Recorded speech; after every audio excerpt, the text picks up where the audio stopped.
hable a los cordobeses de la producción, los que laburan, los que se levantan a las 7 de la mañana, los que generan los puestos de trabajo. Ustedes son los que van a sacar a la Argentina adelante. Muchas gracias. Gracias, Mirko.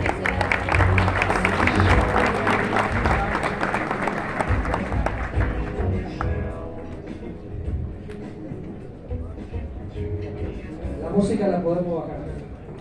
Gracias. Bueno, wow, cuánta gente, qué honor. Muchísimas gracias, Gabriel, Laura, Gonzalo, Luis, por la invitación. La verdad que está buenísimo. Hoy en realidad quiero hacer algo un poquito diferente. Yo en general soy una persona de hablar mucho de las cosas que vamos haciendo. Yo les prometo, no les voy a leer las 9.000 desregulaciones, porque creo que nos morimos, así que voy a hacer algo un poquito diferente, que es hablar del futuro, hablar de cómo vemos a dónde va el país o qué es lo que el país podría lograr si se consolida el rumbo de estabilidad económica, orden fiscal y libertad económica que pregona el presidente Milei. Entonces, quiero concentrarme en eso hoy, pero si me permiten, antes de hablar quiero decir unas pequeñas palabras. Porque quiero decir algo un poquito sobre lo que vimos en el video, que es el lugar de donde venimos. Yo creo que no es necesario extenderse mucho en eso, gracias. Yo no sé si ustedes se acuerdan que el kirchnerismo nos negó la vacuna Pfizer, no sé si se acuerdan, en noviembre del 2020 Pfizer le ofreció a Argentina 12 millones y yo no sé, parece que Pfizer se quería llevar los glaciares o algo, y nosotros no aceptamos la vacuna. Finalmente la terminamos comprando 5 meses después, y esa demora, está estudiado, generó la muerte innecesaria de 17.000 compatriotas, ¿no? Entonces, wow, de eso venimos, ¿no? Venimos de un gobierno que nos dejó 15 años sin crecimiento económico, 50% de pobres, 70% de pobreza infantil. Pero yo creo que hay una variable que representa aquello de lo que venimos, que es la más dolorosa y que es el precio extraordinario que nosotros pagamos de eso que Javier llama el sistema de las castas, que es que en los 10 años previos a la llegada de Milei al gobierno, 2 millones de argentinos se fueron. 2 millones de argentinos se fueron de una población de 47 millones de personas. Es un verdadero éxito. ¿Y quiénes se fueron? Bueno, se fueron nuestros amigos, se fueron nuestros parientes, pero primordialmente se fueron nuestros hijos. Estoy seguro que en esta mesa, en este grupo, hay un montón de gente que tiene hijos que viven fuera. 2 millones de argentinos se fueron, y ese es un precio demasiado grande para pagar, porque hemos perdido nuestros afectos, y nosotros aspiramos más a que nuestros hijos quieran vivir, crecer y desarrollarse en nuestro país. Voy a volver sobre este punto, sobre el final. Tampoco quiero enfatizar mucho, detenerme en los logros de este gobierno. Yo creo que veíamos el video y yo creo que Javier cumplió, porque Javier dijo, vengo con la motosierra, acá tengo, no sé si lo ven, un pequeño pin de la motosierra. Nosotros la motosierra es bajar el gasto público, bajar el gasto público es bajar impuestos, porque cada gasto alguien lo paga, o se paga con impuestos, se paga con emisión monetaria, que es inflación, o impuesto inflacionario. Javier hizo bajar el gasto público entre 5 y 6 puntos del PBI, bajaron los impuestos 5 o 6 puntos del PBI, el impuesto más importante que bajamos fue el impuesto inflacionario, creo que lo dijo Laura, empezamos con 25% de inflación, 1,5 por día, estamos ahora básicamente entre 1,5 y 2 por mes, y eso fue lo que permitió levantar a 12 millones de argentinos de la línea de pobreza, ¿no? Uno podría decir en una situación normal, ¿qué más podríamos pedirle a un gobierno en 1 año y medio? Que después de años de incrementar la pobreza en Argentina, se cambia la tendencia, todavía tenemos 30% de pobres, es una catástrofe, pero bueno, definitivamente es un cambio de tendencia extraordinaria. Y bueno, y con un contexto también de una agenda de libertad económica, que era la otra cosa que pedía Javier, que bueno, yo acá con Maxi somos responsables bastante de eso y creo que también estamos avanzando muy bien, ¿no? No creo que sea necesario decir mucho más sobre eso. Tampoco quiero hablar tanto sobre la actualidad, ¿no? La campaña, todo el bolonqui como nos dice el presidente en las reuniones de gabinete, nosotros vinimos a luchar contra un montón de privilegios e intereses en algunos casos bueno, de todo tipo, pero donde la casta política, digamos, era receptora de muchos intereses, no se iban a ir en silencio. Si están haciendo lo que hacen es porque están preocupados. Y la verdad que Javier Milei es el primer desafío al modelo de la casta, que creo que ha ocurrido en muchos años. Bueno, entonces lo que estamos viendo quizás es un ruido que la verdad que tampoco es la primera vez que lo vemos en Argentina, ¿no? Porque si ustedes hacen memoria, creo que hay gente acá con suficiente edad para ir para atrás 2, 3, 4 periodos presidenciales y saber que cuando se ven amenazados es ese tipo de cosas que hacen, ¿no? A mí, por ejemplo, una cosa que me llamó extraordinariamente la atención es nosotros hemos tenido muchas elecciones distritales, algunas nos ha ido muy bien, otras más o menos, algunas mal, como la provincia de Buenos Aires. Verlo a un Axel Kicillof después de la elección de Buenos Aires diciendo que si volvieran al gobierno, no va a ocurrir, pero si volvieran al 27, defaultarían sobre la deuda y volverían a expropiar empresas, es básicamente una afirmación que busca generar, digamos, inestabilidad en los mercados en el momento electoral, ¿no? Me parece una irresponsabilidad absoluta. Creo que nosotros como equipo nos hemos preparado mucho porque tenemos superávit fiscal y creo que eso es una diferencia muy grande. Ahora también hemos asegurado el rollover de la deuda, que la verdad que no anticipábamos que íbamos a tener problemas con el rollover de la deuda si tenés superávit fiscal. En el 99.9 de los países del mundo, si tenés superávit fiscal no tenés un problema con la deuda, pero claro, si tenés enfrente a alguien que hace ese tipo de declaraciones, puede llegar a tenerlo, pero también eso está cubierto. Y por ahí un poco lo que sí quiero decir es que después de octubre 26 y particularmente después del recambio en el Congreso en diciembre, bueno, va a ser una situación diferente, ¿no? Porque ya no va a estar este incentivo a generar todo este ruido. La libertad avanza en todos los escenarios, va a tener una mejora en la representación parlamentaria. Creo que vamos a tener la capacidad de sostener los vetos si es que el Congreso quisiera hacer cosas que fueran desestabilizantes, y me parece que entonces se va a restaurar una situación de mayor normalidad. Después, por supuesto, lo decía Gabriel, otro este tema, los audios, Esper, etc. Yo les digo, nosotros, mamita, lo que hemos encontrado, ¿no?, en el gobierno cuando llegamos, nosotros, para que se den una idea, hemos encontrado ministerios paralelos. ¿Ustedes se acuerdan del Ministerio de Desarrollo Social de Victoria Tolosa Paz? Sí. Bueno, ese era el Ministerio de Desarrollo, el oficial.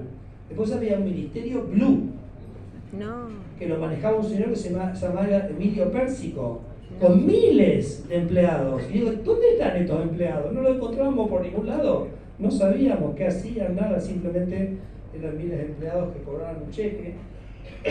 ¿Se acuerdan los fondos fiduciarios? Porque el kirchnerismo lo que hacía era crear cajas, ¿no?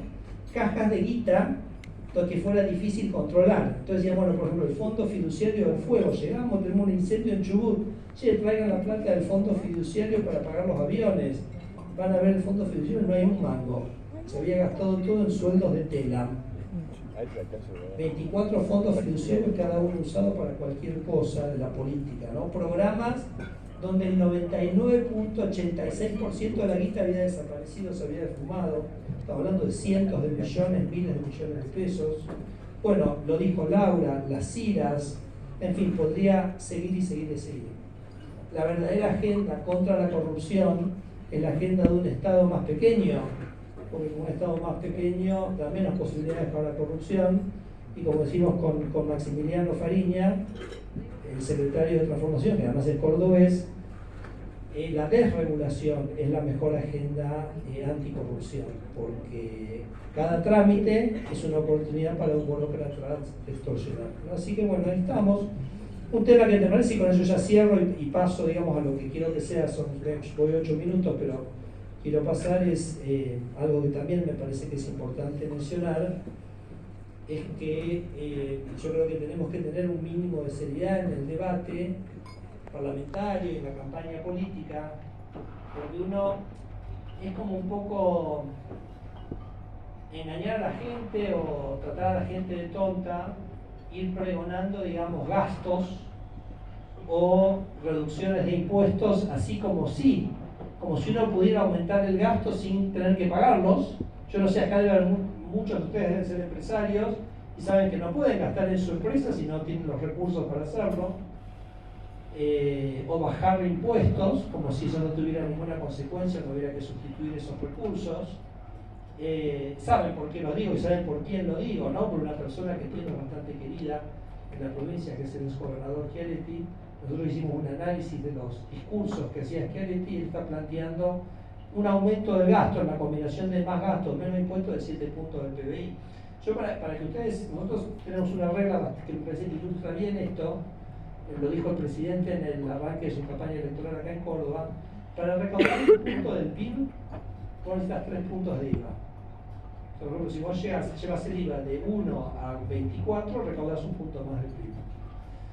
Con lo cual, si vos estás haciendo una propuesta de 7 puntos de gasto del PIB, estás diciendo que tenés que llevar el IVA de 21 a 42 puntos, ¿no? Que a veces es una cosa delirante, pero me parece que nos merecemos un debate más serio sobre esas cosas, y me parece que es parte de la batalla cultural, que cuando alguien plantea, para que la sociedad lo pueda evaluar verdaderamente, cuando uno plantea un aumento del gasto, tiene que decir de dónde viene la guita, de dónde la va a sacar.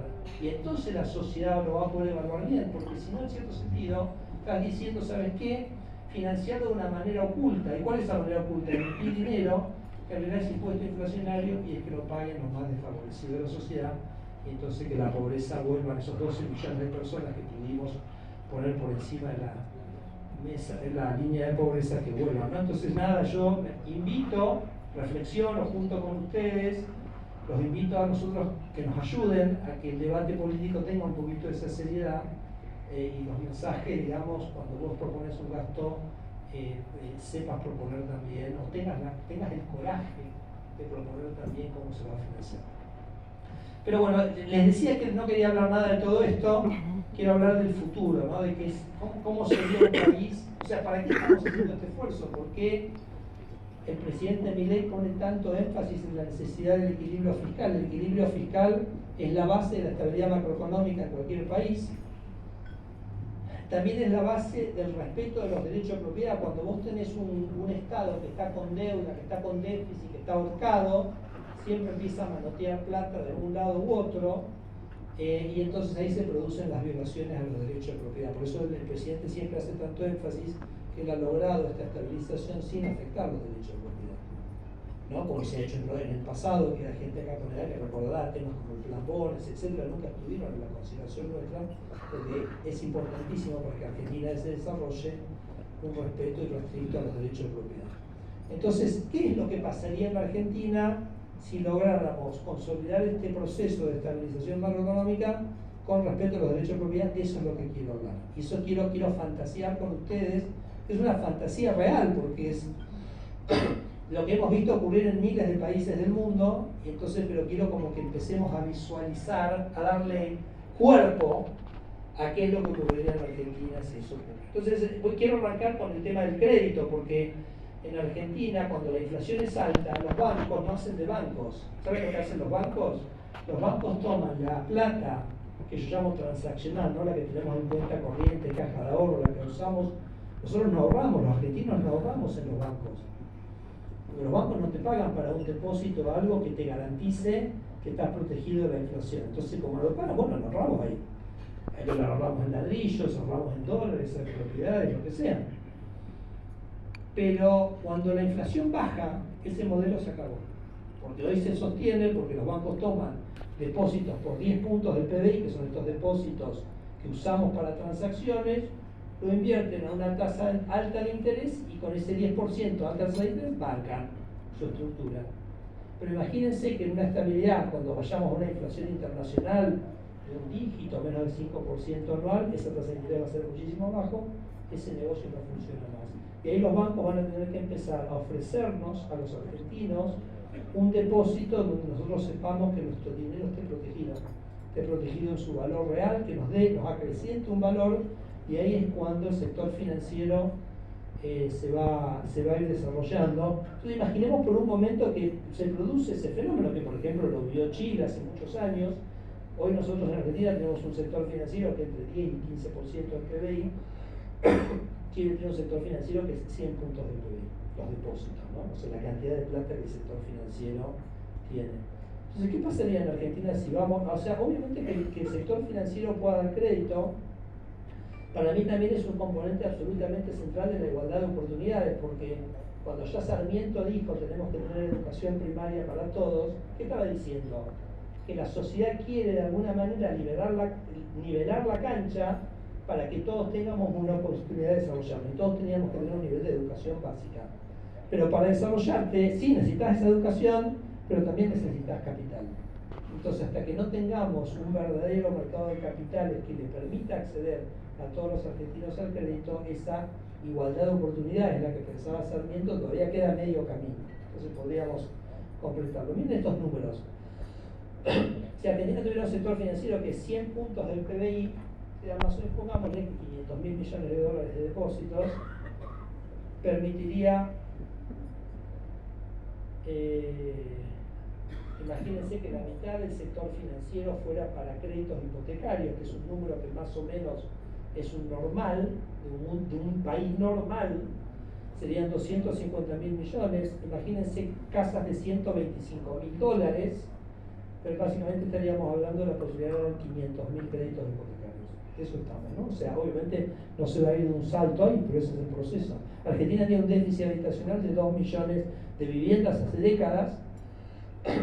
En una década Argentina podría resolver su déficit habitacional. ¿Saben cuánto saldría la cuota si la tasa de interés es un UVA más 5% para una casa de 125.000 dólares? 750.000 pesos. ¿Okay? Entonces también sería como un valor bastante accesible. Imagínense los que están en la construcción, lo que podría llegar a ocurrir en Argentina en este escenario.